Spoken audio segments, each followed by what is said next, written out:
मुझे लगता है कि इसके अलावा भी कुछ है जो शायद हम नहीं जानते, जो मार्केट जानता है। चिप शॉर्टेज तो सारी ही कंपनीज फेस कर रही हैं, तो उस हिसाब से तो मारुति को भी गिरना चाहिए था और दूसरी कंपनीज को भी गिरना चाहिए था, मगर ऐसा फॉल हमने नहीं देखा, ऐसा सडन फॉल। एक स्टॉक जिसका सबसे बड़ा योगदान है इस समय गिरावट में, वेटेज उतनी ज्यादा नहीं है, वेटेज है वैसे इसकी डिसेंट बट उतनी नहीं है, बट डेफिनेटली गिरावट काफी बड़ी आई है। 10% ऑलमोस्ट वायदा बाजार में सर्किट लगाने के लिए तैयार है टाटा मोटर्स। ऐसा क्या हो गया टाटा मोटर्स जो इमीडिएटली इतनी बड़ी गिरावट आती हुई दिखी है? कुशल गुप्ता तैयार है हमारे साथ बताने के लिए। कुशल बताइए, ऐसा क्या हो गया है टाटा मोटर्स में?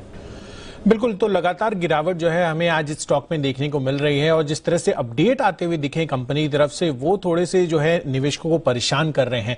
इनफैक्ट यहां पर अगर आप सबसे पहले जो रीजन है टाटा मोटर्स की गिरावट का, वो ये है कि Q1 Q2 में ये नेगेटिव एबिट मार्जिन एक्सपेक्ट करके चल रहे हैं और 1 अरब पाउंड का जो कैश आउटफ्लो है वो संभव है, वो एक्सपेक्टेशंस लगा रहे हैं। पहला रीजन तो ये है। इनफैक्ट यहां पर इसके पहले FY21 में उन्होंने जो एबिट मार्जिन बताई थी वो भी मैं आपको बता देता हूं, मोर देन इक्वल टू 4% की एबिट मार्जिन FY21 के लिए वो उन्होंने गाइड की थी और फ्री कैश फ्लोज का वो ब्रेक इवन एक्सपेक्ट करके चल रहे थे।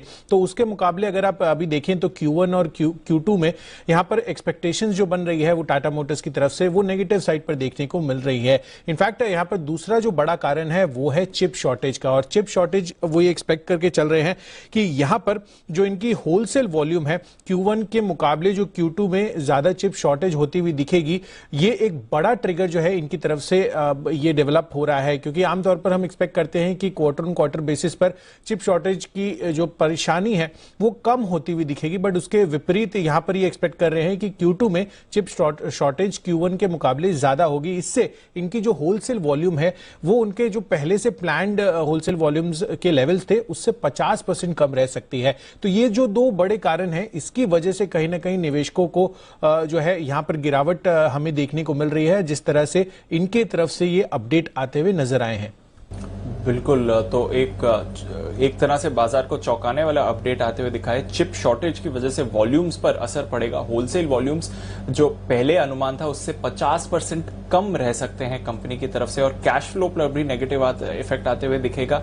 और साथ ही आप देखेंगे कि negative EBIT margins company expect कर रही है इस समय। पहले 4% के करीब मार्जिन की रेंज एक्सपेक्टेशन थी, अब नेगेटिव टेरिटरी में आते हुए दिख सकते हैं। तो बड़ा इंपैक्ट टाटा मोटर्स की तरफ आते हुए दिख रहा है। फिलहाल लगभग 10% की गिरावट